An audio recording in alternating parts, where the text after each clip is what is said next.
Pirates were an iconic subject in Hollywood's golden age, and today we'll explore the history of the genre and all of its salty, sea-bound glory right after the intro music.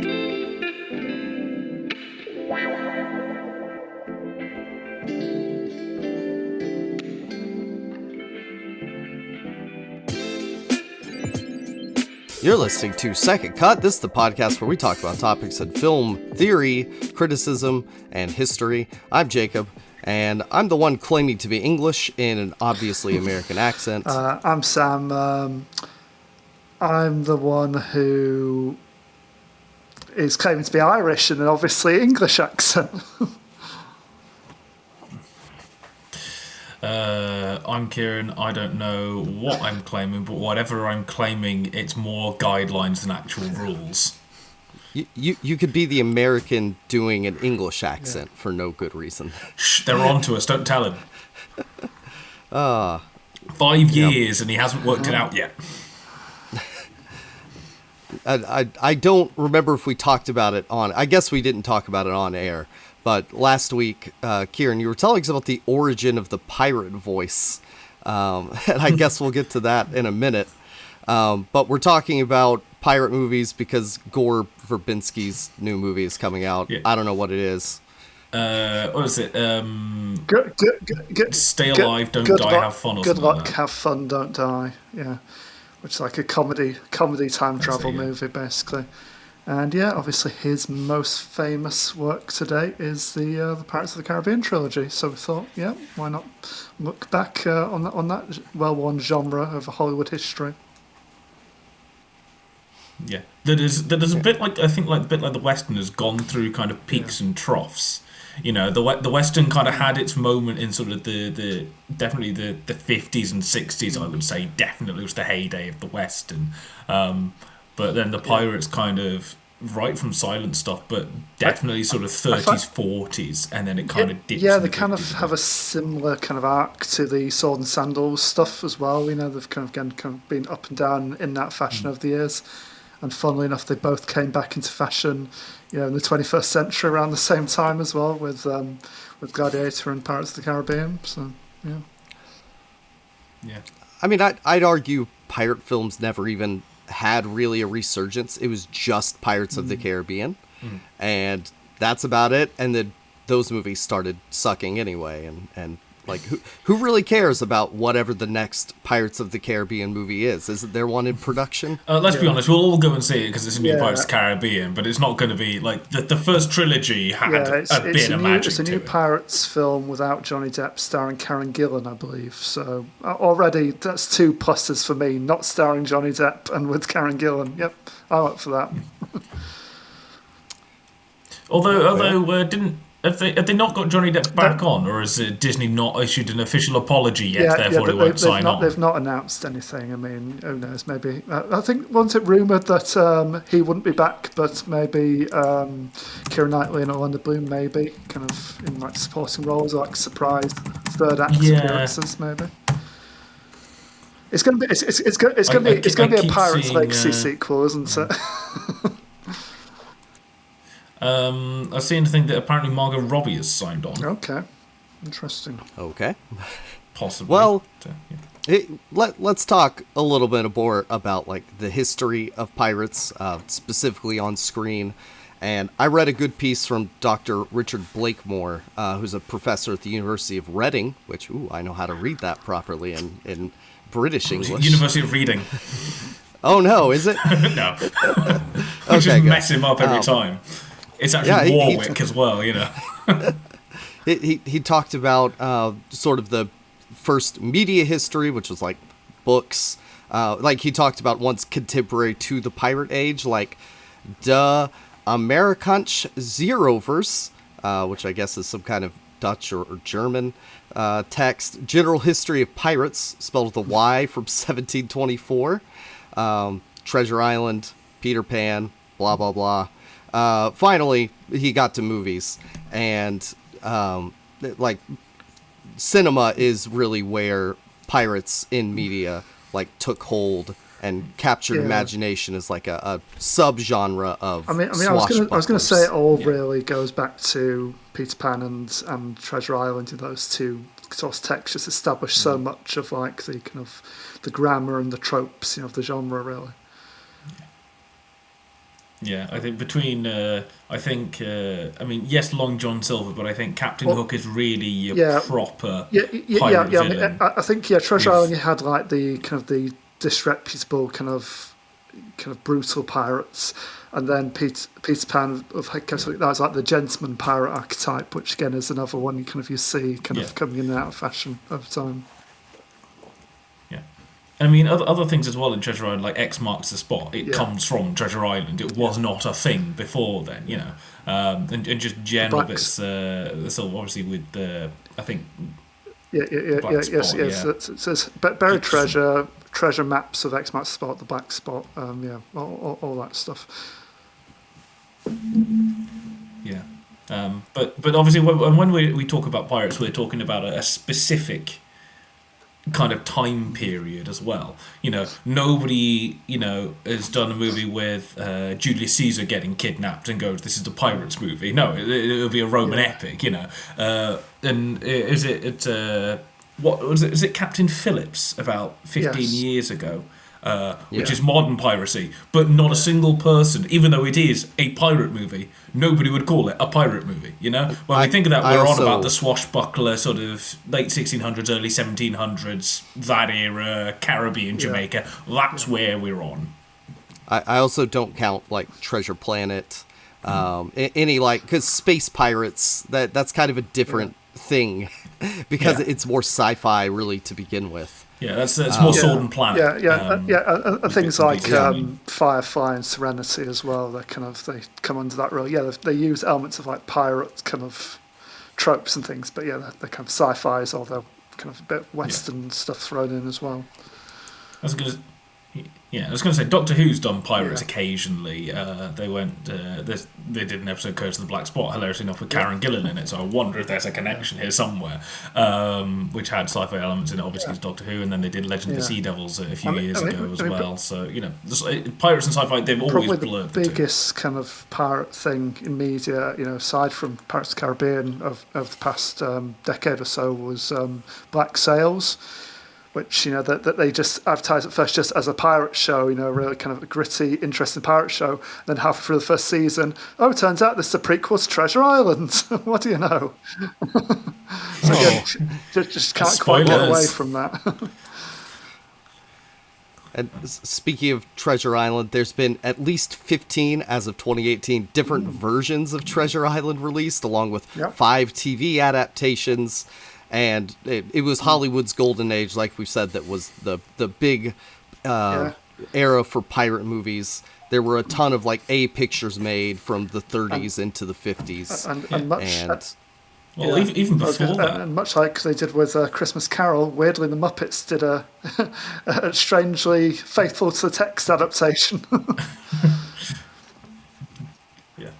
Yeah, but I mean, even before we get to those kinds of things in the films we've got now, I mean, I looked online and there's just you go through the silent period, there's 3 or 4. All of these pretty much, I looked through. I think the earliest I could get access to was a film from the early 20s. Because so many of these films have been lost. But I mean, Italy, France, the US, D.W. Griffith apparently did a pirate-related short in 1908. There was about 3 Treasure Islands before we get to the one in the 20s, and again, I was literally just Wikipedia and just got a list of pirate films, and I was checking each one to see at least sort of, I don't know, a minute sort of Google search if it's easily accessible online, because a lot of these kind of silent films are now in public domain and have been uploaded to YouTube, and pretty much none of them are, so I can't vouch for the quality of any of these films purely because without doing about 5 hours of digging somewhere, I don't have the ability to access them. But even before we get to sort of the films that we're on now, pirate films have been kind of a long-standing tradition. They're doing things. I watched, I think, Sam, you watched about 2/3 of it as well. Is it The Black Pirate from 1926? with Douglas Fairbanks, which has, I think, they said it's one of the first, if not the first, instance of jamming the knife into a sail and sliding down it.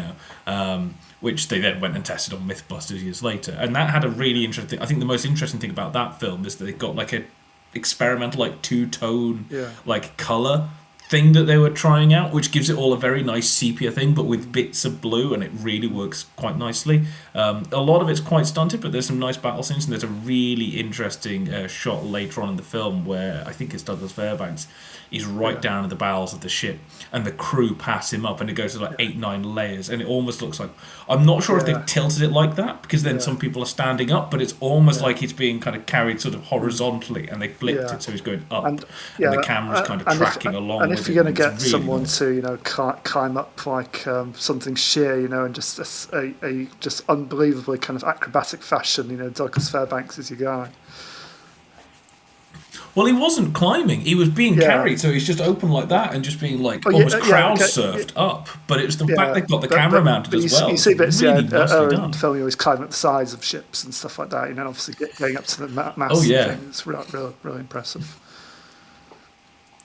Well, it's interestingly enough that when we come on to Captain Blood in a second, that Errol Flynn was kind of seen. This is one of the films that kind of launches Errol Flynn's career. This is before Robin Hood, which is really where you know him. But he was kind of seen as the successor to Douglas Fairbanks, and I still find it interesting that both of these had the very thin kind of not toothbrush, but the pencil moustache there, which is something that then like Vincent Price would later get. And it's this golden age of Hollywood where if you're good looking, you had to have that moustache. I mean, this is this one the few instances we actually see Errol Flynn clean shaven, just so you see him at least with a moustache, if not like a kind of like a goatee beard, Well, it's funny that he does kind of play two different roles played by, I'm sorry, Carrie Ewells. He's both a doctor and a swashbuckler. So and again, even in amidst the pirate films that you get in the 30s, and it goes into the 40s and 50s as well. You get stuff like Jamaica Inn, which it's about smuggling, so it's technically piracy, but it uses quite a lot of kind of pirate stuff, and obviously Daphne du Maurier wrote it in the 30s. I think it's 36, 37, so a few years before Hitchcock adapted it. But you've still got the ships coming in, you've got the code, you've got like the hut tavern kind of element, but it's an awful lot brutal. And then obviously Charles Lawton will go on to do a couple of pirate movies later on in the 40s. So it's all kind of connected. It's in the air at the time. That's what.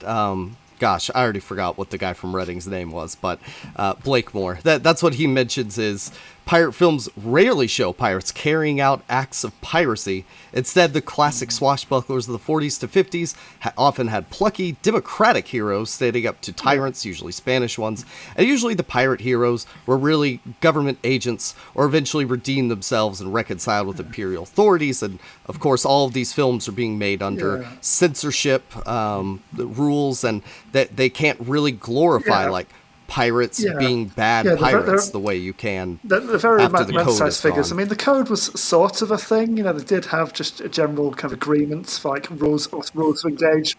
This is the Hayes Code, not the Pirates Code. but in terms of how the Hayes Code informed pirates representation, but actually how many films reference the Pirates Code as well, which kind of use as an excuse for the pirates acting a certain way. There's a certain amount of kind of truth to that if you squint a bit, but I mean, quite often they're like in Captain Blood, and I think in the Black Pirate as well, there's this thing that the heroes just say, oh no, you've got to kind of, we'll take the ship, we'll steal everything, but you can leave the women alone, don't take advantage of them. That was never in the Pirates Code, sadly. That was, that's very much softening kind of the edges there. But there were like on ships, there were like democracies, they voted on everything, and kind of the captain wasn't like a dictator, he could be ousted, it's like, which with a vote, that happened quite a bit, so. Yeah. I seem to remember QI doing a lengthy segment Yeah. on kind of the democracy on board a pirate ship and that kind of stuff. So it was when it came up. I think it's in Captain Blood that it comes up, and I'm like, oh yeah, this is genuinely happening on the kind of censorship and kind of the pirates being like swashbuckling heroes and something like that. I wonder if there's a thing that there's obviously this is going in sort of the heyday. Kind of the first two films we're talking about, and then Curse of the Black Pearl draws heavily on sort of the 30s and 40s and that. I wonder if there's something obviously about the world that's going on, about large empires. I mean, just after this, the British Empire will start falling apart. Obviously, there's much more of a look at colonization at this point, and obviously all the pirates are like fighting against the Spanish, but mostly the English. You know, they were always robbing against the English. All three of these films visit Port Royal, which was taken from the Spanish by the British for an awful long time, and it is a colony. So I'm wondering if there is definitely a kind of thing in the air of a kind of look at kind of globalization and colonization and anti-imperialism in that somewhere. Blakemore does mention that they are more products of when they were produced, less so products of like the time.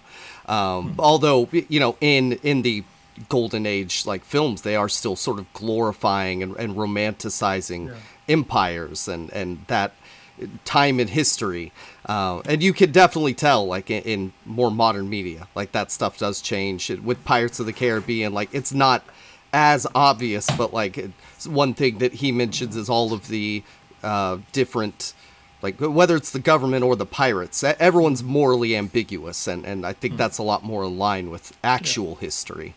Yeah. So. Certainly, yeah. I'm sure we'll have more points on this stuff as we go through.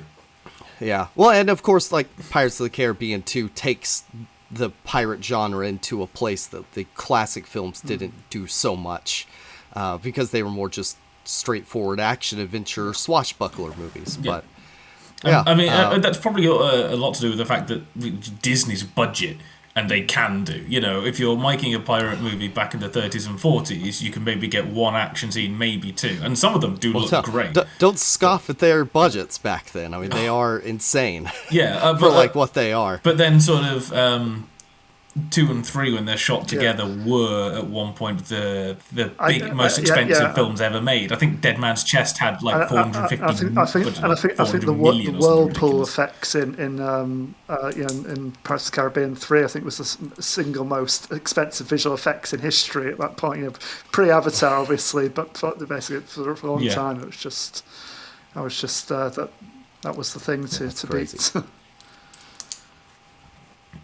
But technically inaccurate, because they yell Maelstrom at that point, and it's taking place, I think they worked out like Black Pearl is like 1728 around then, but Maelstrom doesn't come into the English language until the 1830s, 1840s, because it's Edgar Allan Poe who introduces it in the story into the Maelstrom. Of course, there are ghost pirates and crab pirates and sea goddesses, ghost monkeys. Excuse me, those things exist. And obviously, there's a reason we are skipping over the 60s, 70s, 80s, 90s. Most of that it's like comedy. I'm sure the stuff from the 60s is like family-friendly kind of schlock stuff. I mean, Abbott and Costello meet Blackbeard. When I was looking for movies from that era, they all looked like crap. I mean, 1950, you get the most famous version of screen adaptation of Treasure Island, at least, which... starring Robert Newton, and he used his dad's West Country voice and created the pirate voice, essentially. So, yeah. Yar. And then in the 90s, obviously, you had Muppet Treasure Island, but you also had Cutthroat Island from Kieran's friends, who directed the Strangers trilogy. Yeah. And that was that's one of the biggest flops in history. And again, it wasn't time for pirates to come back at that point. No one saw it, and it cost way too much, and it was a disastrous production. So again, with Cary Elwes, it keeps coming up. Yeah. All right. Well, let's go ahead and get into Captain Blood, which is. Is it longer than Pirates 1, or is Pirates 1 longer? Pirates 1 is slightly longer. Yeah. Okay, it's Yeah. a very Yeah, long movie, but it's like a 50s Yeah, epic made in the Captain Blood's 30s. 2 hours. Well, the version that's out there now is 2 hours. That for years that longer version was lost. But yeah, I think the first Pirates is it 2 hours 15, 2 hours 20, something like that. 2 hours Yeah, 20 with credits yeah, and the end credit scene, which I'll come on to. It's like two yeah, hours yeah. 23, something like that. Yeah, so as we've kind of mentioned, swashbuckling adventure films were kind of a big thing in the silent era, but they kind of went out of fashion with the arrival of the Great Depression, but came back with a vengeance in the mid 30s with the triple whammy of the 34 Treasure Islands, the 34 Count of Monte Cristo, and Captain Blood in 1935. I've got the booklet here from the Captain Blood Criterion, and I just want to read this thing about Errol Flynn's arrival in Hollywood, basically. We do actual research We here. do, Look at yeah. this. So, hang on, where's it got? Yes, so While Sam's looking, I just want to say Captain Blood and Dr. Blood are names wasted on a guy that Yeah. looks like Errol Flynn. That needs to be a real Yeah, it should. bad guy. I was going to say, Captain Blood does sound like a schlocky horror movie in like the 40s that should be about 59 minutes long. So, overnight star is a phrase that's not only hackneyed but frequently untrue. Yet, for at least one legend of the studio era, the cliche comes to reality. In early 1935, few people anywhere, even on the Warner Brothers lot, where he was a newly signed contract player, had heard of a good-looking young Australian named Errol Flynn. Fortunately for Flynn, Jack Warner had. Warner rarely bestirred himself to lend a hand to anybody, but in January, I'm just getting to the good bit. Right. So Jack Warner ordered producer Hal B. Wallace to give Flynn a chance in The Curse of the Curious Bride, a Perry Mason movie being directed by Michael Curtis. Wallace duly coughed up the part for the 25-year-old as the murder victim, with a grand total of about 60 seconds of screen time. Flynn might have been forgiven at that point for thinking his contract wasn't amounting to much. As for Curtis, it's doubtful that he gave Errol Flynn much thought at the time, one way or another. An ambitious man who ate, drank, slept and breathed motion pictures to the point that he didn't believe in lunch breaks and seemed to resent anyone going home. Curtis was doing everything in his power to climb to a perch as one of Warner's big budget directors. So they're both coming in and making it big at the same time at Warner Brothers. Curtis had been around for a while, so he's Hungarian emigre, and he'd kind of done a few kind of smaller films at this point, but this was like his kind of breakthrough as well. So, also in the film you have Olivia de Havilland, who was 19 at the time, and again she'd had a couple of previous films, but hadn't really amounted to much. So basically brought together these two unknowns and a relatively unproven director, but somehow it came to something quite special. So Captain Blood follows Peter Blood, played by Errol Flynn, a doctor who's pressed into slavery in the Caribbean for treating a rebel against the crown. He becomes an infamous but highly moral pirate captain, hunted by Governor Bishop, played by Lionel Atwill, while falling in love with Bishop's daughter, played by Olivia de Havilland. So it's a big old romantic adventure pirate movie. That's it solidifies all the tropes that kind of been kind of in the ether for a while, but basically I think they really came to fruition here. So it's only the second time I've seen this actually. I mean, I do like this era of this kind of film, but yeah, it's not one I've gone back to a lot over the years. I think of kind of Michael Curtiz and Errol Flynn films, I think Robin Hood had always been my favourite, really, which obviously come a few years later.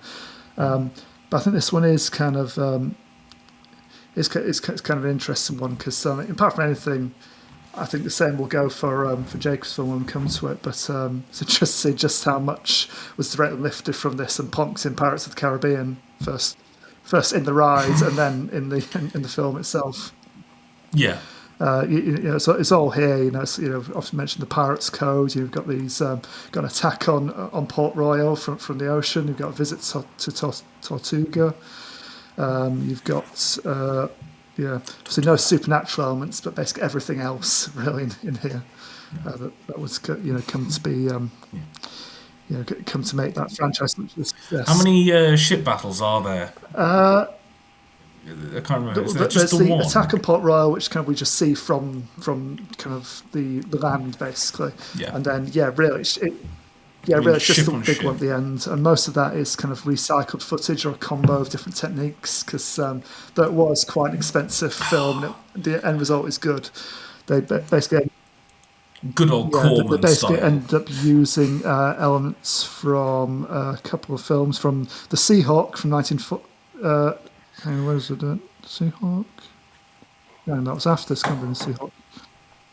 Is that No, is that sorry, 35? from the Sea. Yeah, sorry, from the 24 version of the Seahawk and another film called The Divine Lady from 1928. So those they basically already done the legwork with the boats in that basically. So we'll just reuse some of this footage and shoot the stuff from the decks. But even shooting the stuff on the battling on decks required like an unheard of kind of number of kind of technical advisors. For the time, I think it's 250 extras. I think, yeah, They brought 250 actual extras with pirates. swords, basically for the on deck kind of battles. I mean, that's one thing I'll say for Michael Curtis. He's famously is a bit of a dictator on sets, and he didn't win friends. Basically, he just completely drove his cast and crew to absolute exhaustion, multiple takes. But he really had a real eye for like the big scale stuff and kind of the big picture, kind of keeping it on track, which is very impressive even today. What sort of did I notice when I was watching this? I like the it's kind of weird that I'm sure this probably goes back to the book, but Captain Blood keeps mentioning being Irish.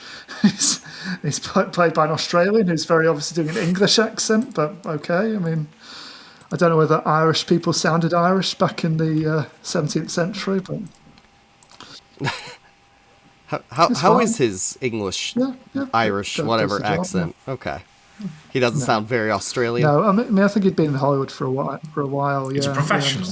I think Australians quite famously are quite good at accents. They're quite chameleons. They can do anything really. I did notice that you don't really get any actual pirate action up to about the halfway point in this space because lots of kind of establishing the stakes and kind of what's going on and stuff. So obviously he's arrested. He's sold into slavery. Notably, a group of, as far as I can tell, all white slaves, which is interesting. Yeah, that was weird.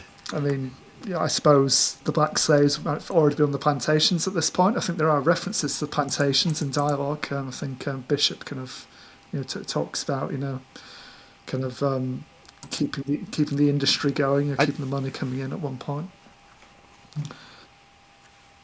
I think at the end we see like a black carriage driver or something.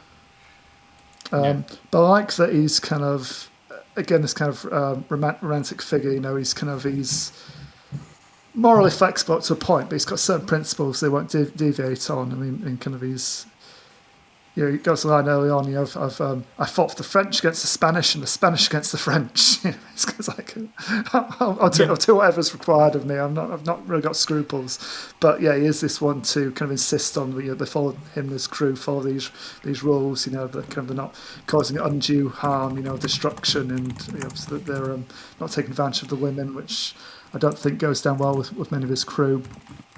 Compared to the Basil Rathbone character, who's like a more brutal version of a pirate captain who basically have their fallout over that, the different ideas of what a pirate should be and how many liberties they should be able to take, in their freedom on the waves. So Basil Rathbone. Well, the reason he's so romantic is because this is long before the superhero origin movie. We get the pirate origin movie, which means the first half of it has to be the build-up, and then we get the actual action in the second half. Yeah. It's very Ben-Hur, too. Like, I know I was thinking Ben-Hur as well, with the going into slavery and then the ships and then coming back, and he just doesn't meet, like, Pirate Jesus or and whatever. and therefore very And gladiator that's at the same Basil time. Rathbone. He was, I think, his fourth build in here, and he's only in it for about 20 minutes in the middle. Basically, it's all like the secondary antagonist, really. It's like Lionel Atwell's the main bad guy, really, who's in it throughout. But and Lionel Atwell does kind of such good kind of slimy English baddie, basically. Just completely amoral and irredeemable. But yeah, Basil Rathbone's got a bit of charm to him, a lot of charisma, and they're given this outrageous French accent. Which is kind of very fun.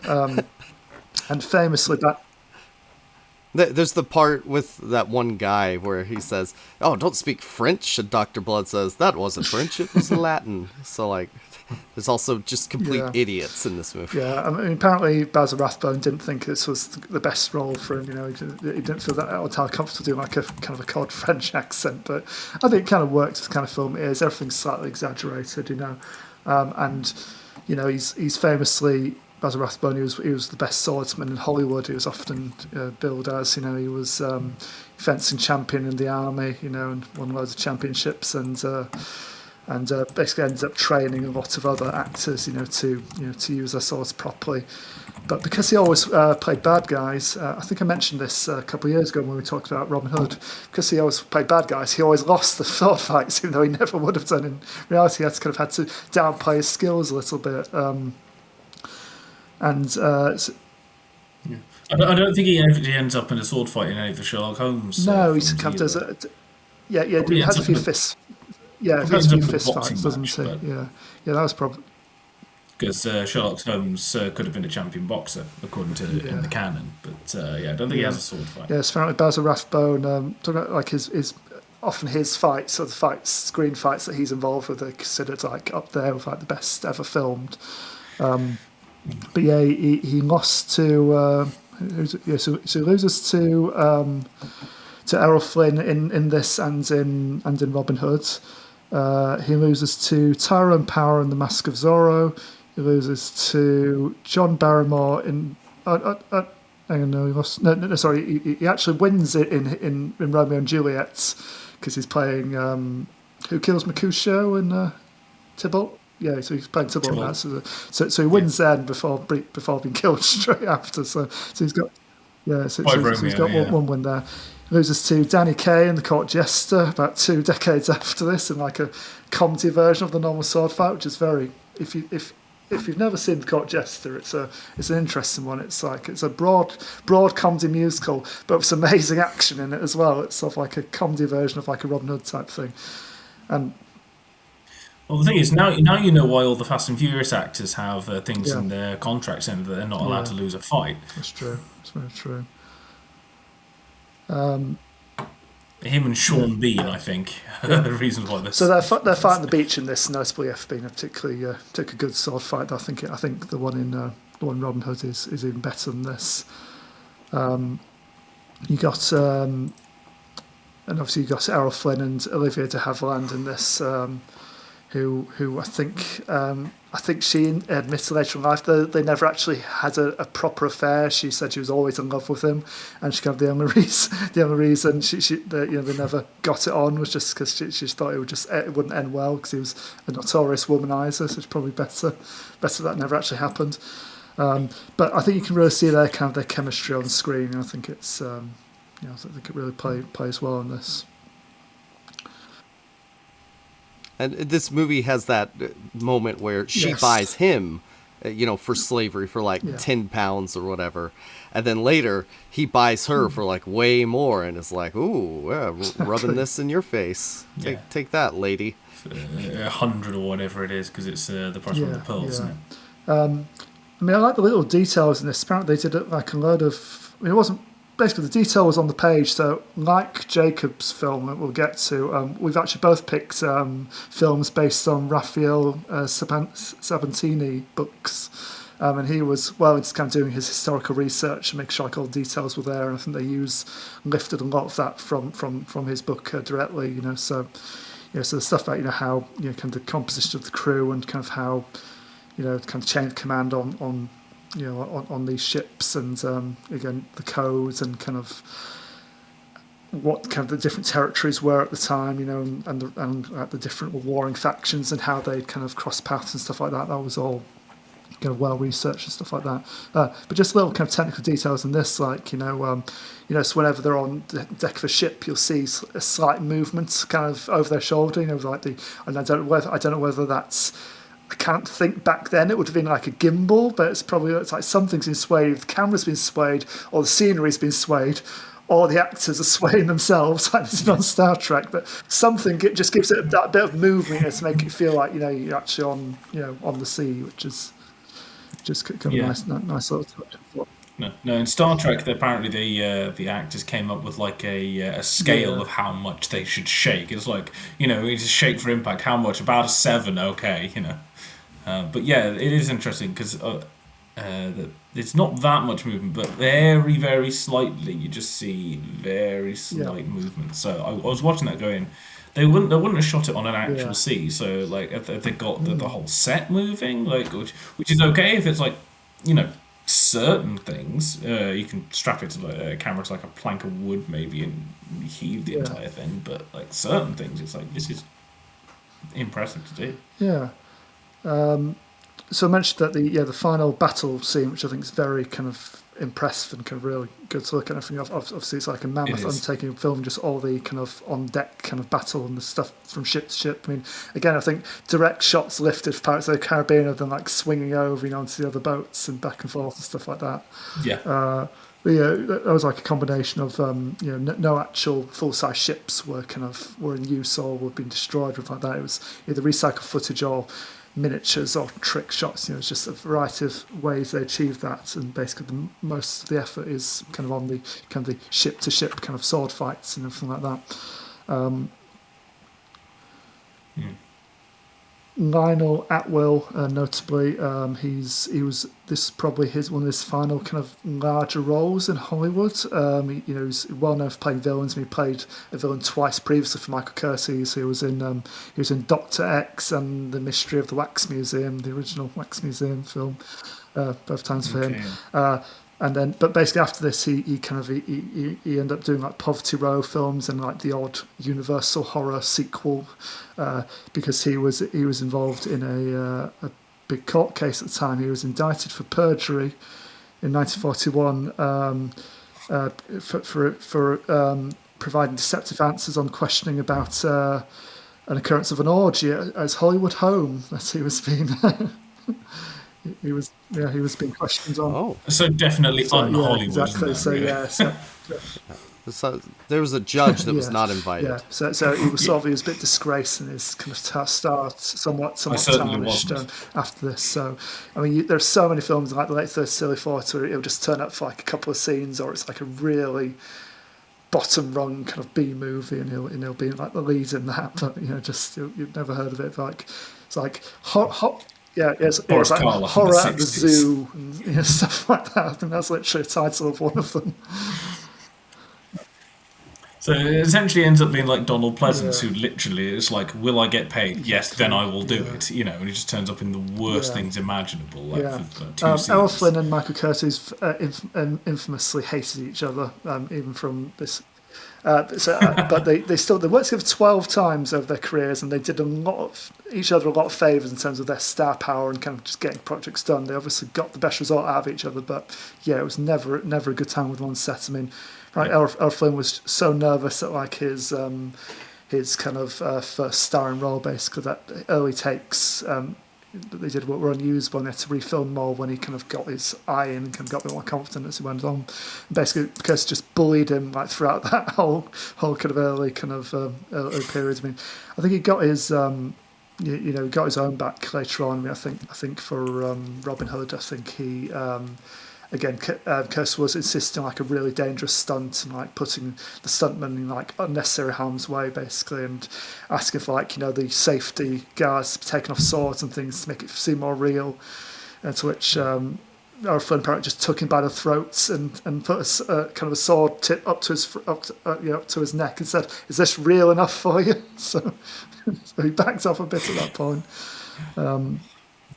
You see, these are the stories that we really want. We don't care about Yeah. actual behind the scenes. This is the story that the punters come for Yeah. this podcast. You In know. his autobiography, My Wicked, Wicked Ways, Errol Flynn, who apparently loved a good on-set prank, it sounded like he was a bit cruel to Olivia de Havilland. She's only 19, he was 26, I think.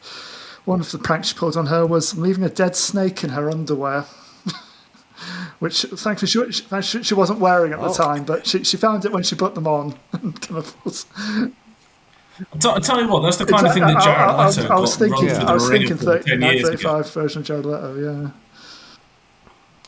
yeah. Yeah, Tyrone Power looks like him, Acts and like him, Errol yeah. Flynn acts like him. It's Well, I mean, all coming it together. wasn't him, but obviously Rathbone with Karloff, I think it was, Yeah. in Tower of London, went and put Vincent Price through the ringer because they have a big Yeah. drinking contest, kind of how much can you drink? There's a big barrel of stuff, and they just filled it.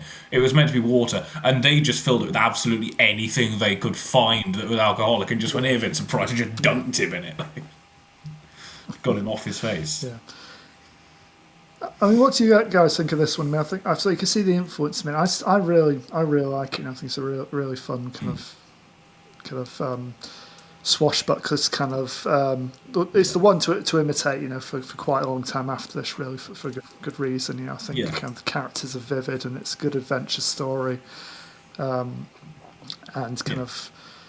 He's a charismatic character and kind of exaggerates enough, you know, for the kind of genre he's in, you know. But it's but also, like I say, Yeah. I think the details that they do kind of get in there are interesting, you know, and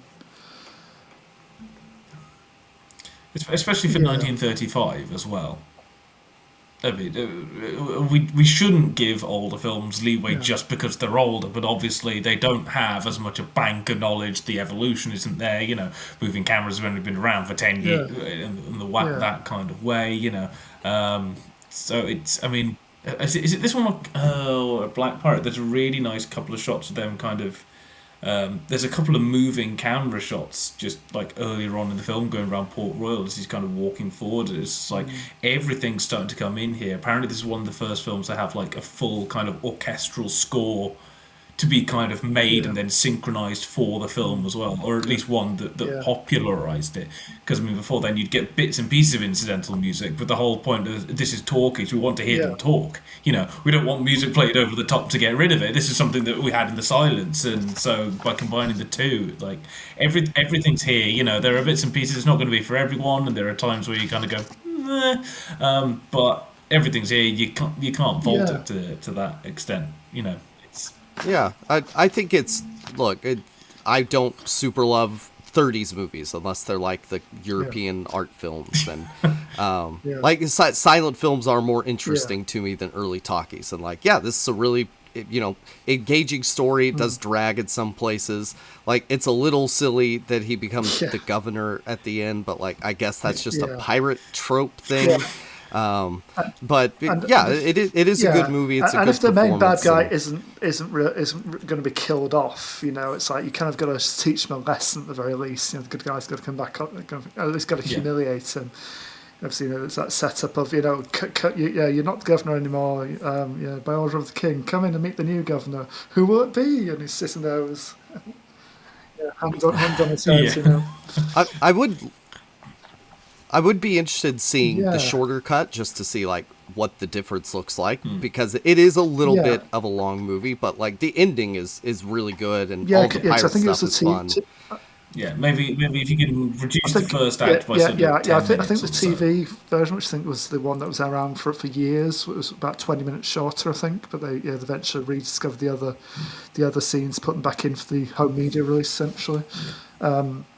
We're talking again about like this kind of making the most of like, it being a talkie as well. I think the soundtrack again is a big part of that because again, obviously, you know, talk is a really thing, but kind of a proper film, fully orchestrated score is like again a really new thing. And Yeah. Eric Wolfgang Korngold was one of the people to kind of popularise that. Basically, who also went on to do The Adventures of Robin Hood, and that kind of I'm sure that you know John Williams, you know, and Jerry Goldsmith people would have been influenced by this kind of work. I think it's that very classical kind of brass heavy kind of brass and string heavy kind of Yeah. romantic kind of feel to it.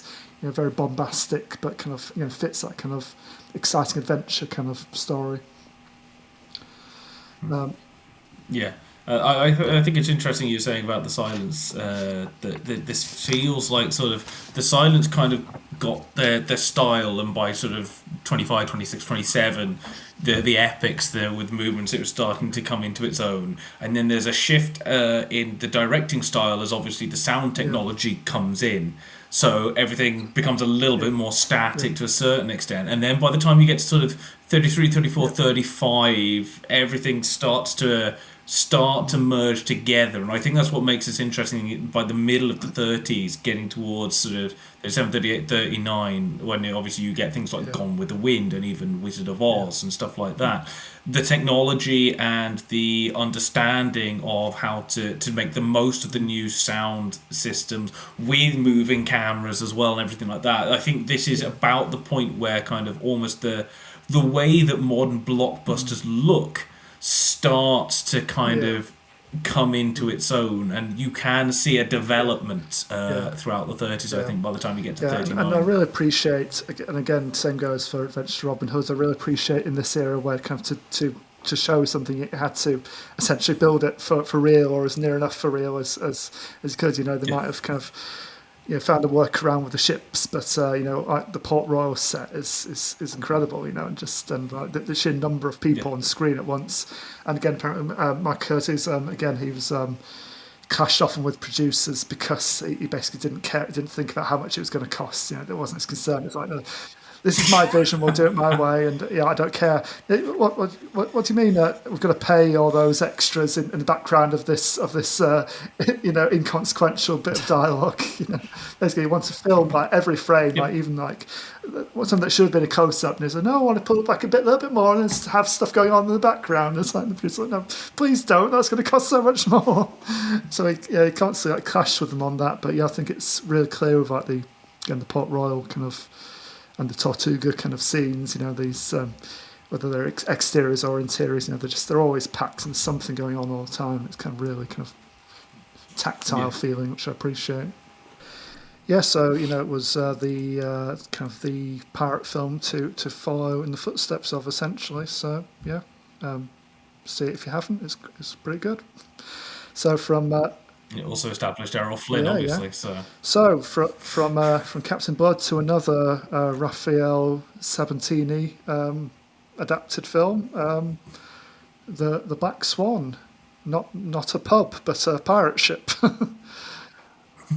Well, it's like halfway between all the movies. It's like it's not Black Pearl. And we have to clarify, this is from 1942. Yes. This is not the 2010 Black Swan movie. Yeah. When you Google it, it'll always come up. Anything I search to look for people talking about this movie, Black Swan comes up, and I'm like, no, I would put 1942, and it's still giving me results for that. But yeah, I mean, look, not many people on Reddit are talking about the Black Swan anyway, but which is a shame. Yeah, the Black Swan, I mean, it's pretty good. Like, I'll start there. Again, I don't love watching Golden Age studio era films all the time, especially ones that are like just, the blockbuster that they made that year. But this is a pretty good movie. I enjoyed my time watching it, and yeah. That's the end of that segment. Moving on. Pretty much. The Black Swan, it follows a charismatic rogue plagued by Tyrone Power.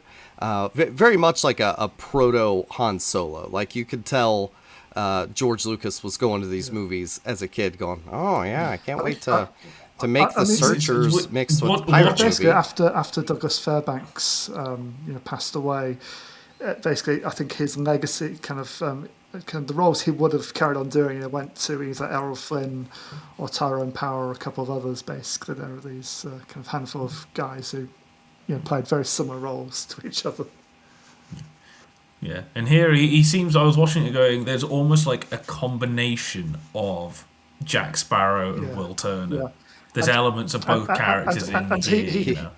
He wears Will's Yeah. silly outfit from And the he end. played and he played Zorro before this as well, which you can definitely see. You know, I can see he'd be a perfect Zorro. You know, I've not seen that version, but I'm sure sure it works. Yeah, well, the charismatic rogue played by Tyrone Power named Jamie Jamie Waring. I can't remember how it's pronounced. Yeah. I tell you, that is Yeah, a really weird concept. Someone in the 17th century called Jamie. I just think that's such a modern name. It's just wrong. Maybe he was named James and they just shortened it. But Jamie is dragged into a state power struggle whenever the famous pirate Captain Morgan, Henry Morgan, if you ever like drank his rum, that's that guy. Or listen to the Ailstorm album. Yeah, he's dragged into the political struggle between pirates and the local Caribbean government, and there's romance and betrayal and pirate stuff along the way. And yeah, also, if you're a big fan of John Ford movies, Maureen O'Hara is in this movie pretty early in her career before she really became the icon that she would become with Ford. I mean, Maureen O'Hara had been in stuff. This is 42. She had been in stuff after Gone with the Wind, so I think she's a name at this point. Yeah. And she was also in How Green Is Your Valley as well, I think. Look, I was going off what I read in the big biographical dictionary of film, so blame that author. Do not blame me. I am just the messenger, because sometimes we do go read things. But yeah, this is another film where, you know, it's about a pirate, but he can't be too bad of a pirate. Although Jamie is much more of a like bad guy pirate than Errol Flynn's character is. He doesn't have a code. He doesn't have like rules for all of his guys to follow. He doesn't lay out like, okay, and here's how much money you get if you lose an arm and a leg. No, he doesn't care about that stuff, because really all it's about is him trying to get with Maureen O'Hara. There's a scene where he kidnaps her. You know, it's he's kind of a creepy guy for a lot of this movie too. I mean, I can't like condone his behavior of what he does, but Maureen O'Hara in this movie is great. Yeah. Like, and it's in like early Technicolor as well, which means everything looks gorgeous. And just to say, Henry Morgan was a real person, and guess where he was from? Was he from Wales? Wales. He was from Cardiff. Oh, yeah. Although you wouldn't be able to tell from Laird Cregger's accent. No. Apparently there is now, so there's an area of Cardiff now, Llanrumney, which is kind of East Cardiff. It's like in Cardiff, but not sort of thing. You know, it's part of the kind of sprawl of Cardiff. Apparently there is a pub there, which used to be, apparently, they reckon, owned by Henry Morgan, that is now haunted. So guess what I've got to do at some point? I've got to go, like, check it out. It's for my PhD. Exactly. You know, I'm going to go see Welsh pirate ghosts. Yeah, exactly. Yes, and all of these characters are either Spanish or British and played entirely by Americans, except for Maureen O'Hara, who might be playing like she's not playing an American, but like she's not doing an accent, even though she is Irish. Like, she's doing the standard Hollywood leading lady, mid-Atlantic, from nowhere accent, basically. Yeah. And this is directed by Henry King, and Henry King would team up with Tyrone Power a few more times. King was very much like a stalwart prestige director for Fox throughout like this era. And again, the little dictionary that I read, it was like, yeah, he made good stuff, and then he went to Fox and he made a bunch of BS. So if you're wondering what that author thinks of Henry King, it's you could have done better. But yeah, the opening of the film, again, Port Royal is attacked. That's how the movie opens. But before that, there's like a guy playing Spanish, playing Spanish guitar and singing to a lady in a window, so that you know that they're in like the Spanish colonies, I guess. And also, they say this takes place in the Spanish Main. So the Spanish Main is the mainland from like Florida in the U.S. all along the Gulf Coast down to like northern South America, all along Mexico and Central America. That's the Spanish Main. This movie takes place in the Caribbean, so I don't know why they're talking about the Spanish Main in the opening crawl. Jamaica, isn't it? Yeah. So it was a port that was taken by the British, originally the Spanish, and then it was like the unofficial capital, even though Jamaica had a capital. It's a bit like New York in a way compared to Washington DC, if that makes sense, or compared to Albany. Yeah, or Sydney or Melbourne compared to where the hell actually it's Adelaide, isn't it? That's the actual capital. But and then it's sort of in. Canberra, that's it. I knew it was something else. I'm just like, it can't be Adelaide. But then it eventually switches over to what is it Kingston or something like that? So it was a very big kind of if you went to Jamaica as part of the whatever you're trading in people, you would end up in Port Royal. It's just people and sugar. Yeah, essentially, yeah. And the opening scene, they're invading Port Royal, and Tyrone Power and the bad guy named Leech, they're drinking out of a barrel together, but then the Spanish forces come up and capture them, and so he's on the rack back at the governor's house or whatever. And the guy who is in charge of Spanish Jamaica is a clearly not Spanish guy doing the worst accent you'll ever hear in your life. Yeah. He's like, "Oh, Jamie boy, you're on my rack," and it's like a white person trying to do Puss in Boots. Or an Anglo person. Can I just say very, very quickly that Port Royal didn't have the best of times anyway. There was like an earthquake and a tsunami, and then there was a fire, and this is all for like the 1720s and stuff like that. Every sort of 20 years another disaster happens to it. But I don't think like as many disasters has happened as in pirate movies. I think what we've learned from this is that if you do a pirate film, at some point Port Royal has to come under attack.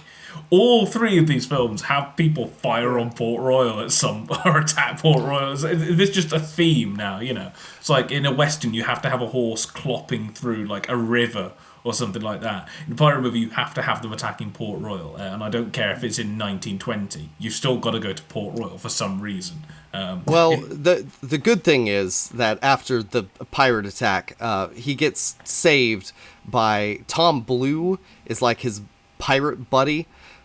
He's like his shmee, and he talks in a vaguely pirate accent, but not quite. I guess it's really just British. And he is saved by them. Then this British guy shows up and is like, "Oh yeah, I was hanging out with the Spanish dude. By the way, here's my daughter." And just as Tyrone Power is about to leave with his daughter, wouldn't you know it, the pirate Captain Morgan that they've been looking for shows up. Now he's in charge of Jamaica. And by the way, that is somewhat real. He was like lieutenant governor or something of the colony. Which, the more I think about it, I think that's probably where they got the idea in Pirates 5 for Barbossa to become like part of the actual King's Navy. And just like, this is the same plot. Barbossa with like a powdered face and a wig. Yeah. And when Tyrone Power sees Henry Morgan, he's like, "Oh, sweet. Yeah, I'm going to hang out with you now." And that is how the plot goes forward, is that now Henry Morgan's in charge. So Tyrone Power gets to just wander around and do whatever he wants. That's like an interesting historical thing, because the only difference between a pirate and a privateer is one's licensed to go around blowing up boats and raiding, and the other isn't.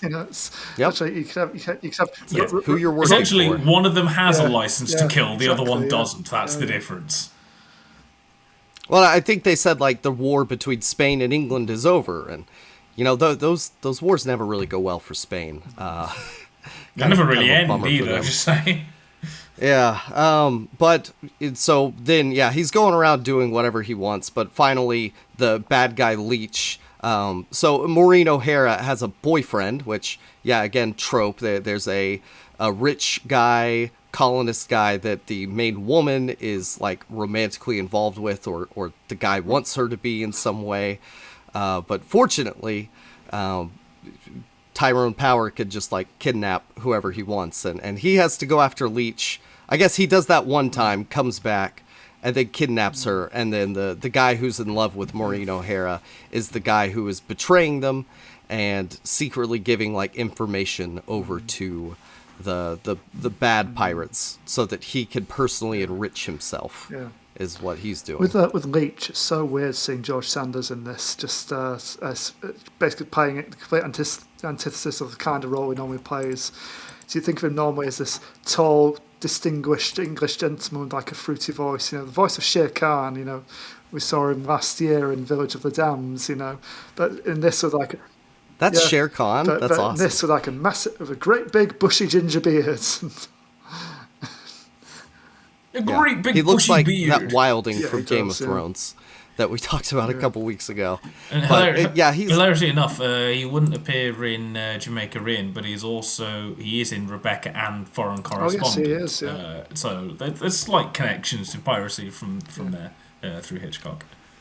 Yeah, and so that's what the two bad guys are. The boyfriend who Tyrone Power like is one-upping and like out emasculating at every turn, which is amazing because we all know Tyrone Power by Icon. I guess Errol Flynn might have been.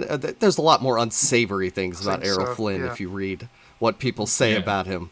I did look into that for Tyrone Power. I just know that he and Rock Hudson were like a thing. Yeah. So, and basically he just has to go stop Leach, and they meet each other on the seas. There's a really sick battle at the end. He also has to convince Leach for some reason that he is married to Maureen O'Hara. I don't really understand the point of that, but that's the thing that happens. Isn't it basically they would have assaulted her if he hadn't said she's my wife? It was kind of like a respect thing. I think that's the implication, general. But you do get this. That makes sense because at the beginning they have a woman that he's like trying to assault. You do get this weird kind of sitcom scene then where like they've got he's in the hammock in his cabin and she's on the bed, and then he's kind of they've got to hurriedly get into bed together to be more convincing, and you have Leach kind of just glancing under the bedclothes and seeing like the hammock on the floor next to them, and it's something straight out of a sitcom, really, which is kind of a weird one. It's very sitcom-y, and like it kills the momentum of the film a little bit. I get it's also kind of a romance, but whatever. Big battle scene happens at the end. It's a fun battle scene, and at the very end she calls him Jamie Boy, and they're in love. It's a really nice shot of the sunset, and the movie's over. Captain Blood was possibly a hair too long. This one feels a bit too short for me. It's only an hour 20, 24, something like that. I just think if we could take about 10-15 minutes from the one and put it on the other one. This one does seem like basically it's like got a nice pace throughout, and then it's just like the last 15, just everything happens and it's over. It's just the point where he's dispatched to go get Leach is like around the 40-minute mark. Like there's a lot of like in the beginning him standing around and talking to Maureen O'Hara and talking to other people. Like it is like it's engaging. It's not that bad. I'm overselling a little bit how much just standing around and talking it is, because it's not uninteresting. But I think where the film really shines, obviously, was nominated for Oscars for its visual effects, cinematography, and something else. Best original score. It did win for cinematography, but because the visual effects, the visual effects were done by Fred Surson, who is the namesake for the Surson Lake or Surson Tank, which was Fox's like sit-in place that they shot naval scenes on. And so the way they did the naval battle stuff in this movie was large-scale model ships. They had rear projection for the deck scenes, and all of the shooting on the basically lot tank that they had specifically for one thing that's seen this in like Technicolor, it's like generally it looks like really, really kind of striking, saturated, but the scenes in the water, it's like so obviously like dyed blue water. It just looks a bit weird to me. It kind of There's some stuff about it which doesn't work, but then there's other stuff about it. Again, the actual like the gun smoke and the cannons going off and everything like that. And this is like the you know, we look at visual effects from like, you know, certain times to now, and we go look at the massive leap, and you look at it this and it's like it's not as massive a jump. They were getting it pretty damn good back then, you know. Yeah, this was, you know, I forget how many years before, like 10 years before Ben-Hur or whatever, in that range, 10, 15 years. And 15, like Yeah. yeah, Ben-Hur's 50, yeah, 59, isn't it? Something yeah. like that. The effects in this, I would argue, look about that good. Like, it's Yeah. just a different scale at that point, and how many scenes and things like that.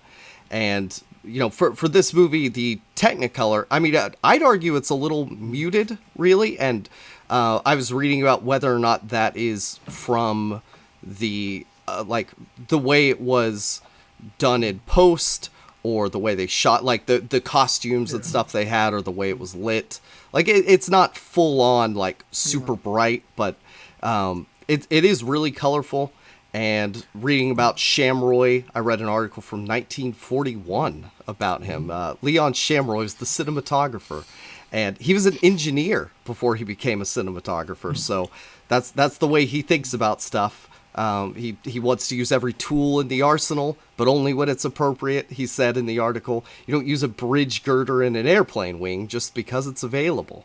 So that's the approach he's taking to cinematography. He was careful to really do like portrait lighting for the stars, to really emphasize them and have them pop off the background. So yeah, and I went and looked at like shots from the other movies that were nominated that year. It was Rudyard Kipling's Jungle Book. There was a plane movie, which I'm sure if there was a runner-up, it was the plane movie. And then a couple other, you know, like romance movies. They were all, and because this is the point where it's black and white or color, they have two different cinematography categories. Yeah, pretty much all of those are in Technicolor. If not all, it was most. And that, you know, this stood out particularly for like, I love that sunset shot at the end, the way it shot the characters, you know, trying to find like contemporary things. What did people like about it? You know, this wasn't unique at all, but it was good for the standards of color films in this time. Even Were they? So this came out in 42. Were they shooting it in 41 or 42? I don't know. I'll check. Because obviously one of the massive bits of context, or the massive bit of context you have to remember for this is obviously there's a massive world war going on at the time. So I don't know if that will have affected kind of the production in any way. Yeah, and as we mentioned with Matter of Life and Death, there was a shortage of Technicolor film stock, you know, around time as well. So I mean, I can't immediately find. If they're shooting it in 41, obviously the US isn't in the war at that point. It's in December 41, isn't it? But still, well, you know, this was released December 42. I can't find a date on when they were shooting, but I mean, it's December 42. I'd guess they're making it in 42. I would also guess that America hadn't joined the war yet by, like, you know, Japan bombed Pearl Harbor in early December. Like, you still have your Technicolor film stock for the following year, I'm sure. So I just whichever year it was. Yeah, because it just seems that like they're making this in the throes of when the US is joining a world war, and they've still got a massive production going on. This is when Hitchcock is, you know, having to do kind of going back to his smaller pictures and even doing a lifeboat, you know, essentially to keep everything down. So I was wondering if that is kind of affecting the production in any way. Maybe we can go into it in future, just own time. Yeah, or if anyone does know, obviously leave it in comments. Yeah, a huge budget, like 1.4 million, and like I said with King, the director, like he was one of their go-to guys for, oh, we're making a giant blockbuster. Yeah, come on in. You're going to be our director here. So he didn't like get nominated for anything or win anything here. It was just the visual effects and the score, which this is another score throughout the film, and it does fit really well. But yeah, for me, it doesn't stand out as much as the Pirates of the Caribbean one. But like, still obviously a good and recognizable score while you're watching it. Like you'll hear it and go, okay, yeah, this fits. It very much matches to like the contemporary style of both putting it throughout and then having it really fit the tone of the scene in some ways that are like whimsical or, you know, maybe not what you would associate with a pirate movie necessarily. Yep. Well, that is the Black Swan, not Yes. Black Swan. Different movie. It's about pirates. Yeah. And yeah, Tyrone Power's good. Maureen O'Hara's good. The guy who plays Laird Kreger, Yeah. he's good. Yeah, I mean, Yeah, my good binding movie. thought first this was, God, Maureen O'Hara and Tyrone Power. It's like, leave some sexy for the rest of us. I mean, Jesus, Yeah. they're obscenely attractive. both He's of them. shirtless Yeah, about half yeah, the yeah. movie. I know. And when he's not shirtless, he's dressed like Will Turner at the end of the other movie. So, Or is Will Turner dressed like Tyrone Power? Yeah. well, certainly one of those. Yeah, and from Black Swan to Black Pearl with Elizabeth Swan, obviously. So just looking at the first one, because I'm sure when we have another one come out, we'll do a whole thing on pirates, or I'll do a whole thing on pirates. I think I've only seen the first two, like at most. I don't think I've seen the third one. I have not seen 4 and 5. Well, you have so. seen the best two, so maybe leave it there. Yeah. I mean, I have an affinity for the third one because it's the first one I saw in the cinemas. Kind of the first one came out and I was, 6? Well, So it's like the third one. The third one came out in 2007, so I was 10 at the time. So I remember I was down because I was down South Wales because I was competing in the Ice Stedford at one point, and one of the days off it was raining, so we didn't know what to do. So we went to go see Pirates 3. So I have affinity for Pirates 3 because of that. Which in it was using something that was becoming new at the time, which is to shoot movies back to back with each other. So they shot 2 and 3 at the same time. Just like they did for the novel. Matrix sequels a few years before. Yeah. And obviously Lord of the Rings as well. But the first one comes out. So they make the Disney water ride, Pirates of the Caribbean, and then years later they're like, okay, we want to make a film off this. So the writers, whose names I've now forgotten, and I'm sure I'll look it up in a second. Ted Elliott and Terry Rossio. Beautiful, thank you. But by the way, Kieran is our resident theme park person, which I'm sure is how he ended up with this. Unfortunately, I don't know who made it. I'm gonna guess that it was an Intamin because Intamin are the kind of people that would do the water ride. So they go ahead and they take the premise, which isn't as dressed up as Pirates of the Caribbean as it is now. So there's bits and pieces in there, and they make a rough story out of it. Interestingly enough, they get most of the plot in before they add in Captain Jack Sparrow. So, like, the beats were there, and then they went, we need another character in here, almost like a foil anti-hero, and they come up with Captain Jack Sparrow. So he wasn't in it from the original drafts, as far as I know. That really fits how he feels in this movie, where he so much of, like, the external culture of this film is about him, but he's not the main character. Which is what he should never be. He should be an agent of chaos, kind of off to the side, being entertaining when he's on screen. Yeah. He shouldn't be the main character, which is the mistake they made in all. He is part of the ensemble. Which is the mistake they made in the sequels, where it became the Captain Jack Sparrow or Captain Jack all the time. Yeah. He almost feels like he shouldn't be in the movie. Like he should just be kind of showing up at random times to save them, and then that's it. Yeah, but I think they get it about right with this first Pirates.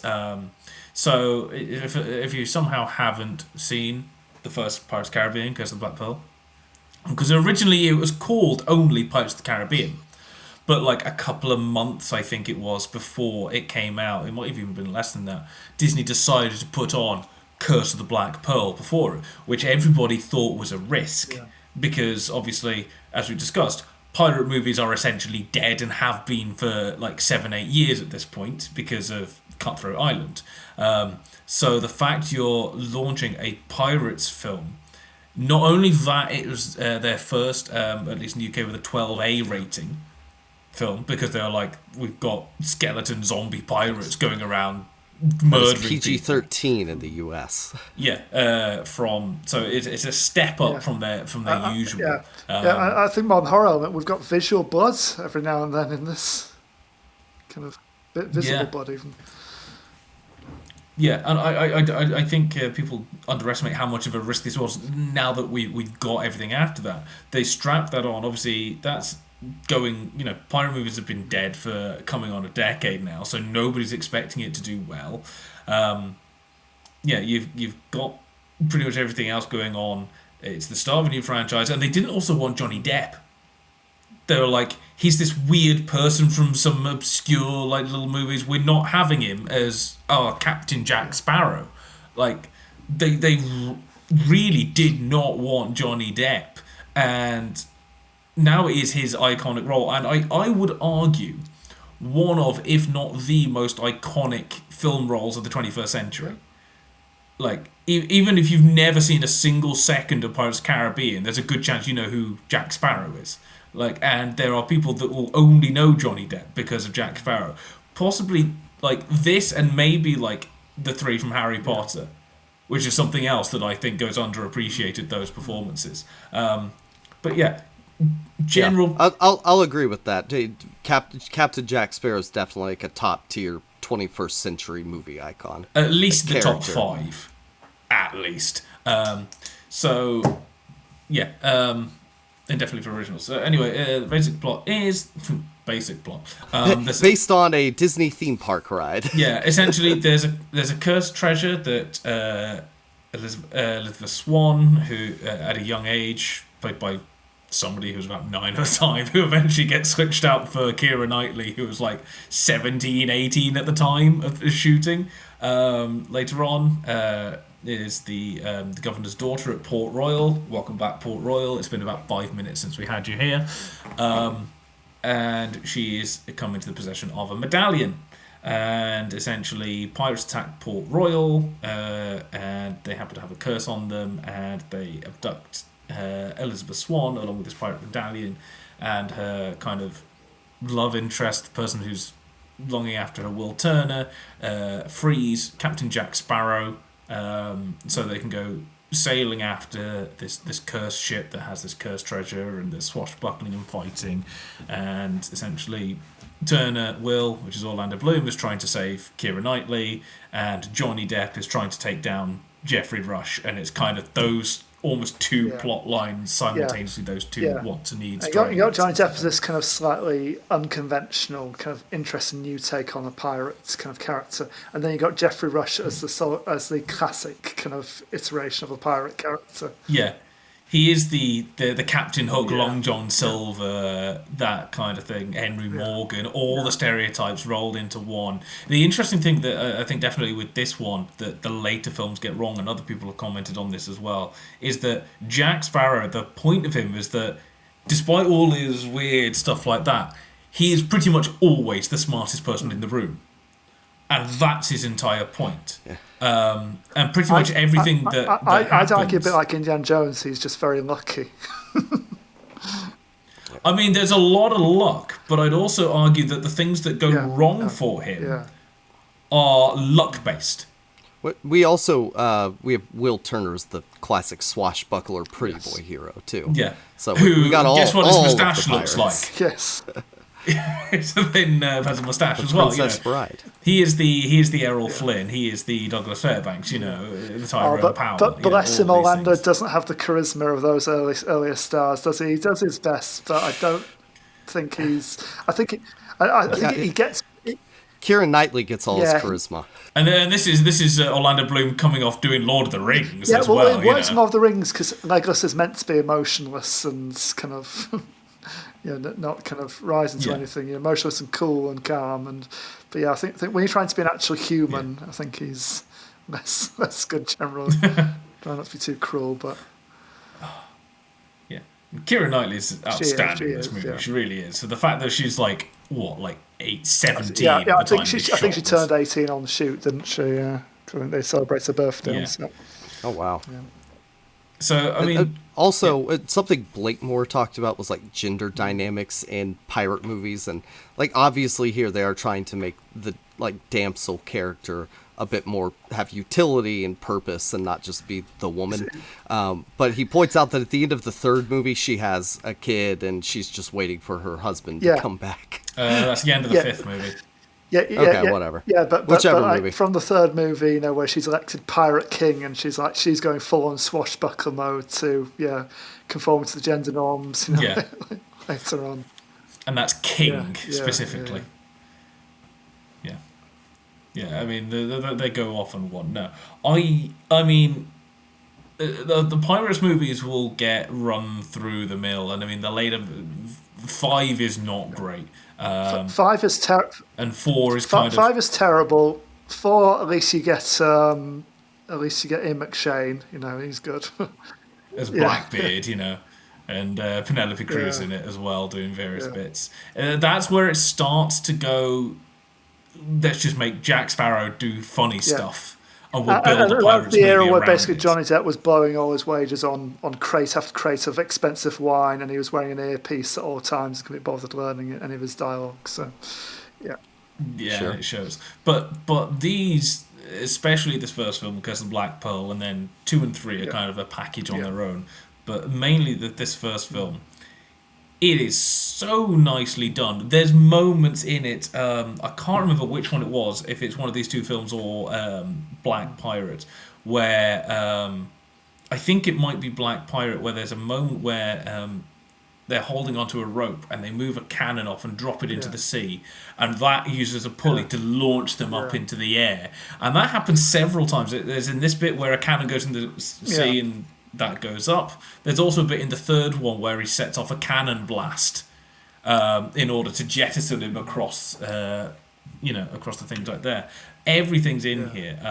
And I think one thing I'm just gonna you've gush got at to some. have in a good pirate film, you've got to have your sword fights nailed down, and they're just so polished, and this is so exciting. Right. I They mean, are. honestly, I think the first fight between Will and Jack in the smithy is up there with like the Yeah, all timers. I just love them kind yeah, of how it and builds. they and, the, They're and not.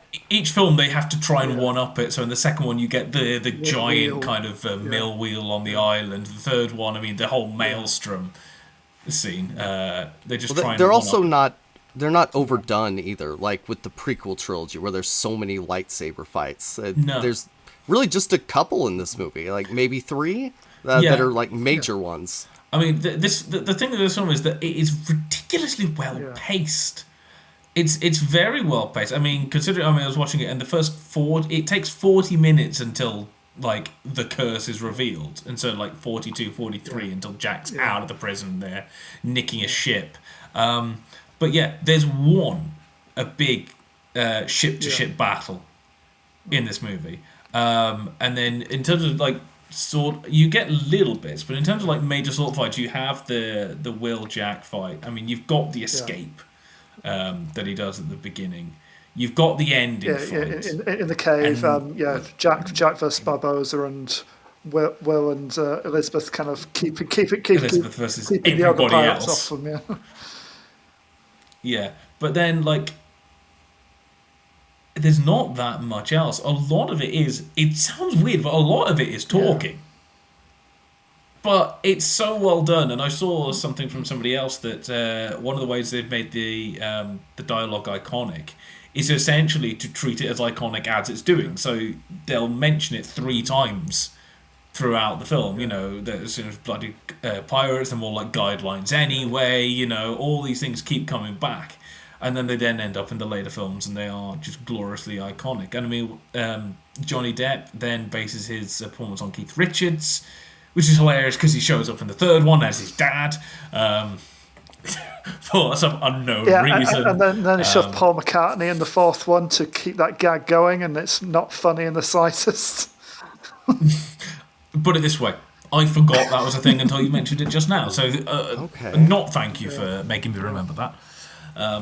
I It's do like that they use the Aztec yeah. gold as like the sort Cortez's of like gold. curse.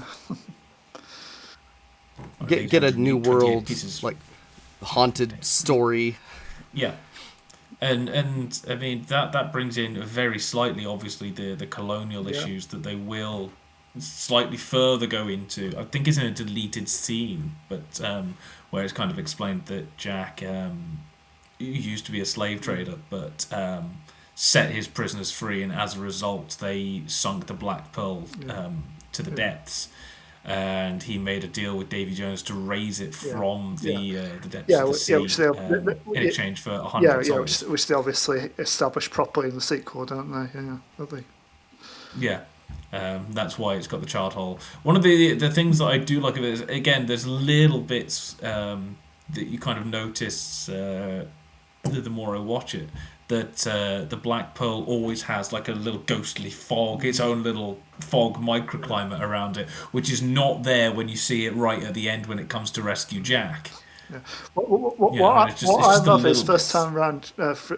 first time through seeing thing of, and it comes out that the curse is revealed with moonlight, isn't it? They look like normal people until moonlight Yeah. hits them. And you're thinking at first when they go to town, I think, no, surely someone must have been out in direct moonlight at some point in this. Why can't we see their ghosts? But no, they're very careful in how they film it. They're sticking to the shadows, and they're not Yeah. out in direct. And it's for that big reveal, as you best start believing in ghost stories, Miss Turner. You're in one. It's the trouble Those is effects look really good too for the ghost skeleton Yeah. pirates. And I mean, this is the age when you get to like 2006-7 with Davy Jones that everybody on the internet goes, "This is where effects peaked."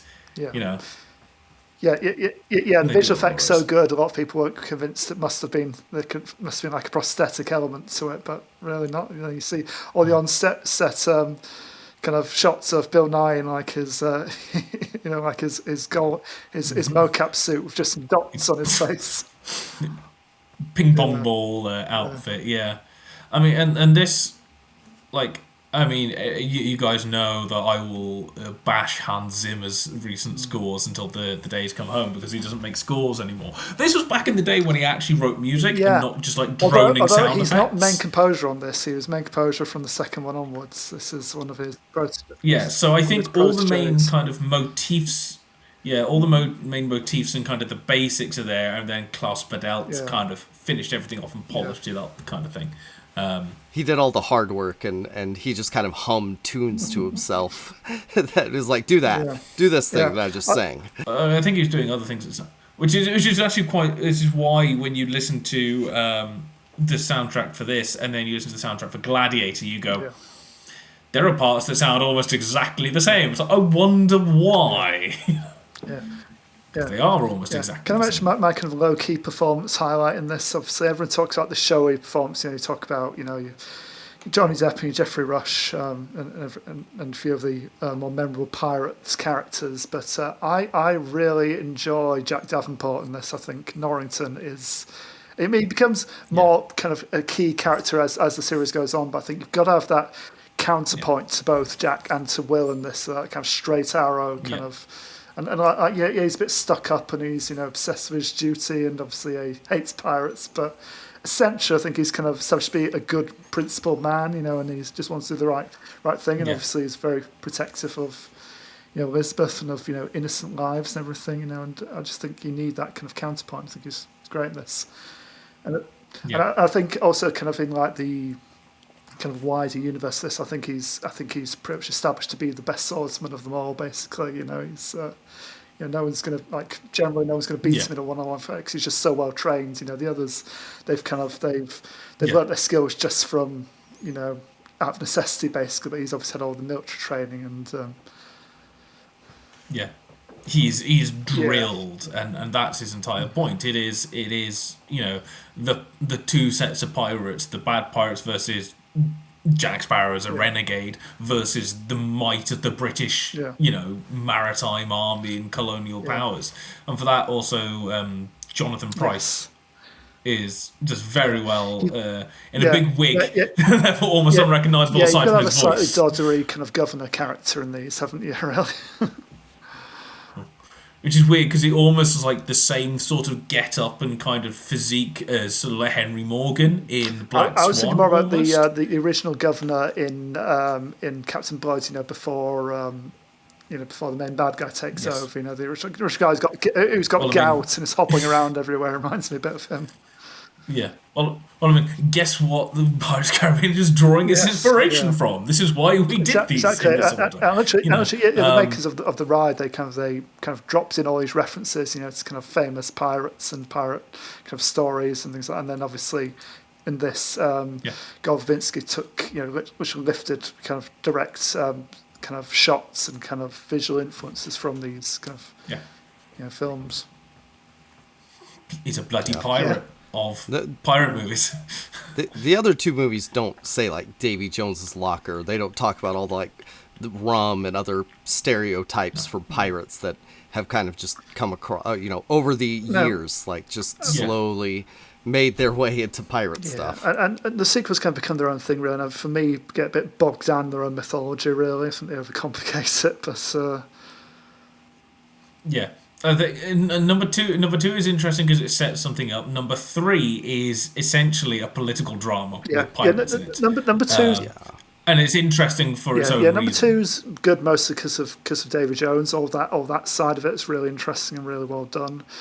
I think number 3 kind of, I suppose you get more. I mean, the other good character they introduced in 2 and 3 is Governor Beckett's. The new governor of Portrayal, who's basically got a complete obsession with hunting down all the pirates on the seas. And again, it's a diminutive, kind of softly spoken man, but he's basically the devil. He's just the most evil character in the entire series. Just to hammer it home, the opening scene of the third one, I think, is they're hanging a load of pirates in the town square. One of them's like a 6-year-old, just to hammer it home. And he's just offside drinking tea, because he's the head of the is like one of the top brass in the East India Company. And becomes the governor in the third one too. Which the East India Company itself is amazing because it literally has run out of like a 3-story building, like in Amsterdam, I think it was, and there was like 60 employees, of the main lot, and then they gave it out, contracted everyone else, and it literally became like one of the largest economies in the world. And it was like 30 or 40 accountants in Amsterdam, I think it was, just doing very good paperwork. One employee per genocide, I think, was their rule. Kind of. It's ridiculous. Which kind of, the self-myth... I was going to, that kind of places this one kind of on timeline, because the golden age of piracy, I found this timeline of it. So the first era, 1650, 1680, you had basically French and Spanish and English basically fighting around the Caribbean for territory and resources and look after their colonies.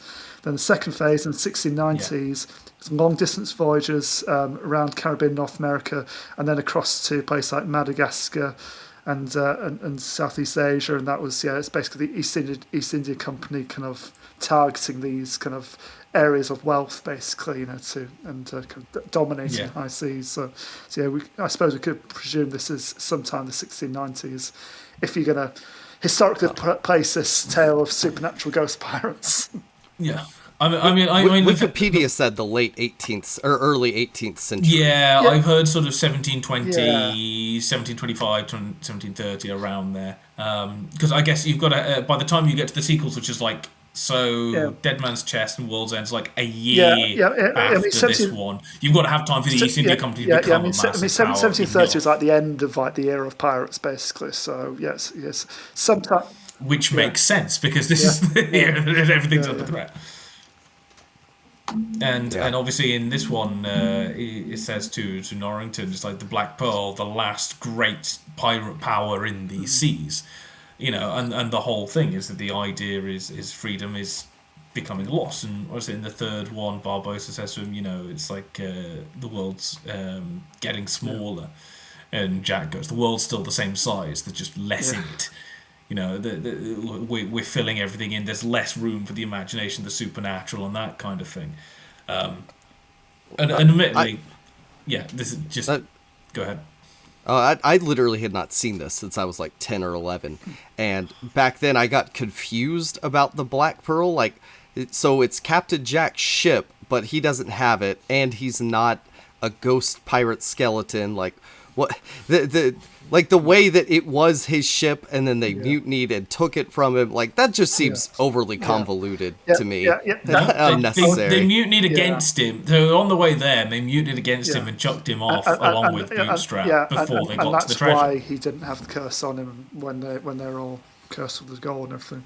Which always threw me, again, when I was younger, and when he's a ghost at the end, I was thinking, has he been a ghost all along? But no, of course, it's like sleight of hand. He just sneaks out a coin, doesn't he, just to to trick. Well, then also is is Bootstrap Bill, like, is he stuck at the Yes. bottom of the ocean, alive, unable to die? Yes. Okay, that's a bummer. Yeah. Film number 2. Yeah, and they keep going up. Okay. Yeah. Also, haven't watched that. And they keep since going 10 on or about 11. how much he looks like his dad. It's like Stellan Skarsgård looks nothing like Orlando Bloom. Yeah, well, admittedly, Sure. they cast him after Yeah. they'd done this first one. They couldn't find somebody that looks like Orlando Bloom. Like, They didn't get the guy who plays his dad in The Hobbits. I have a fun fact. You talked about the actress that plays little Elizabeth Swan. Oh, yeah. Lucinda Drizzt. She's from England, and in 2006 she was on an episode of Doctor Who School Reunion where she played Melissa. Right. Which one's Melissa? So Sarah Jane Smith's return to the show. Sorry, I'm now having a... She's basically a British TV actress, and that's all So she she does. was just with one of the kids at the school with Anthony Head, wasn't she? I would imagine. Yeah. She's the one that's... Okay, she's the one that actually talks. Okay, looking at it. I thought so. She's the one who was like, Kenny blew up the school, yeah. Oh, wow, that's a link. Wow. But yeah, so...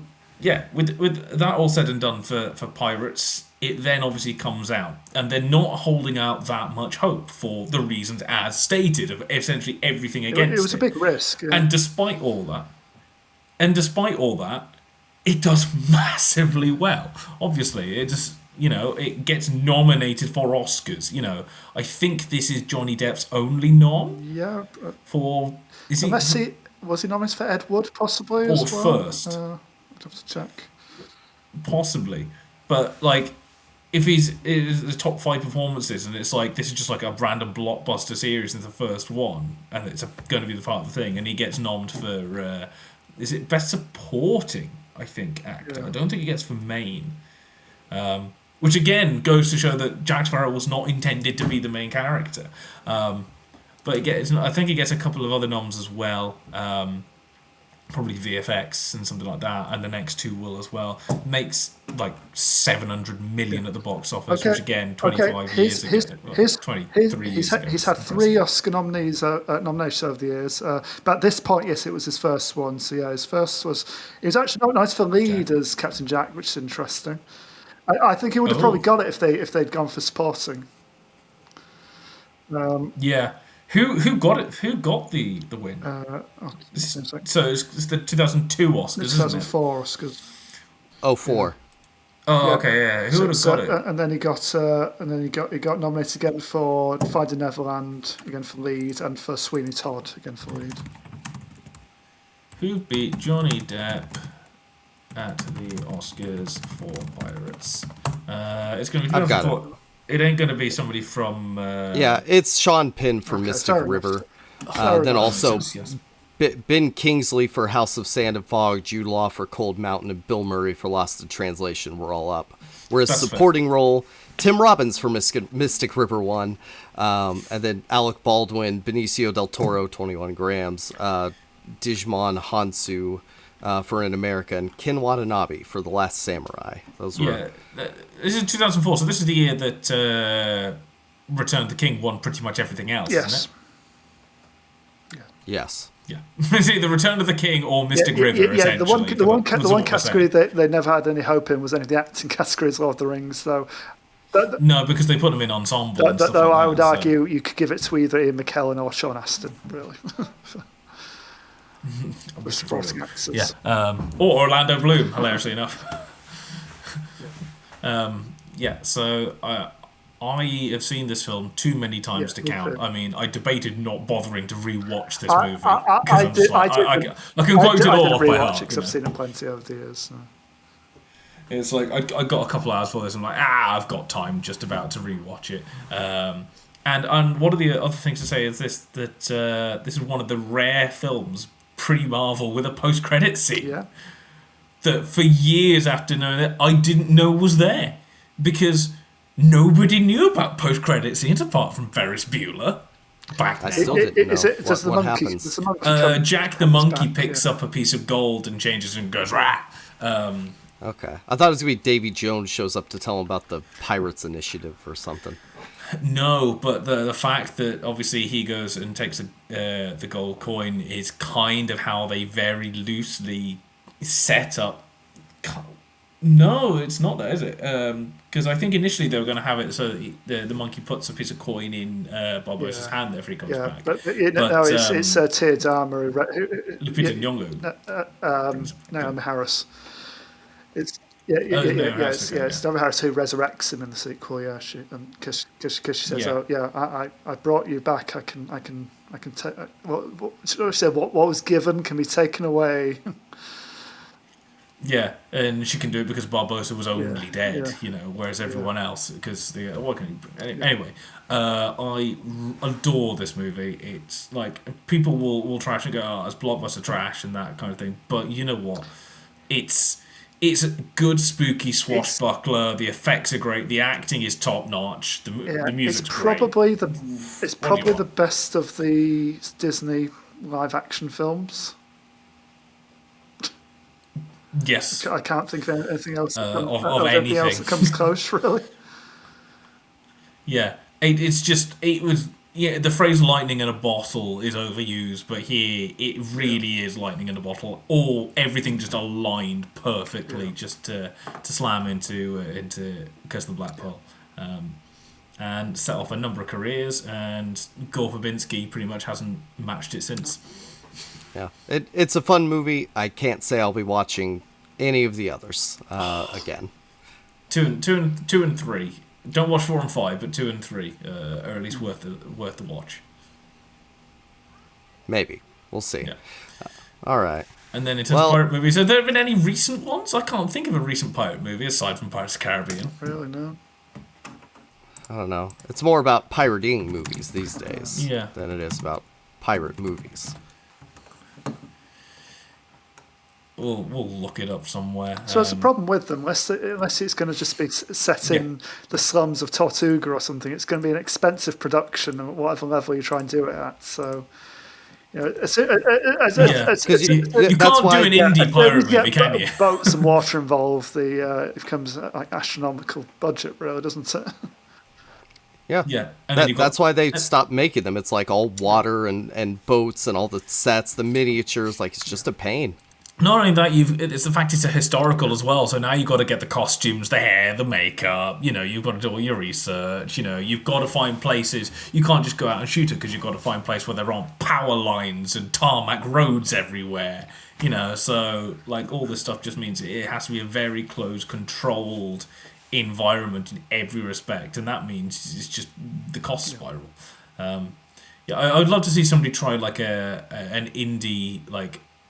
One of the movies that an airport Shudder, something like that, like a horror pirate, like full thing for like a million. I suppose you have it all set like under the deck or in the captain's cabin or something, like a chamber piece, couldn't you, on a pirate ship? Yeah, the nearest I can think of is like Last Voyage of the Demeter. Yeah, it's got that kind of vibe. Which isn't even a pirate movie; it's just set on a ship. It's got that kind of vibe. Movie. Yeah. I guess you could do animated too. That would be a cheaper way, but. I mean, really, who cares about pirates? Like, we could just watch the old ones. We don't need new ones. It's fine. True. Yeah. When's the next adaptation of Treasure Island coming out? Yeah. Right. Yeah. Netflix's Treasure Island coming soon. It's a limited series, Yeah. All right. Well, Kieran's looking that up, but that's going to be it for this week's episode. Until next week, guys, where can people find you? You can find me at SSP Thinks Film and at the Second Cut Pod Substack, where my review of Sam Raimi's Send Help is up, so check that out.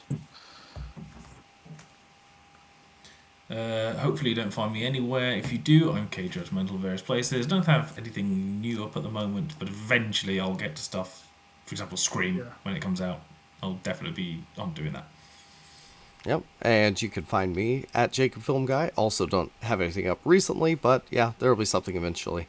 And I'll go see Wuthering Heights this weekend, because I didn't see it last weekend. So... yeah. Well, and you can find us at Second Cut Pod. Email us at secondcutpod swashbucklers@gmail.com if you want to get in touch. And I guess that is it. So thank you for listening, and goodbye. Adios. Goodbye.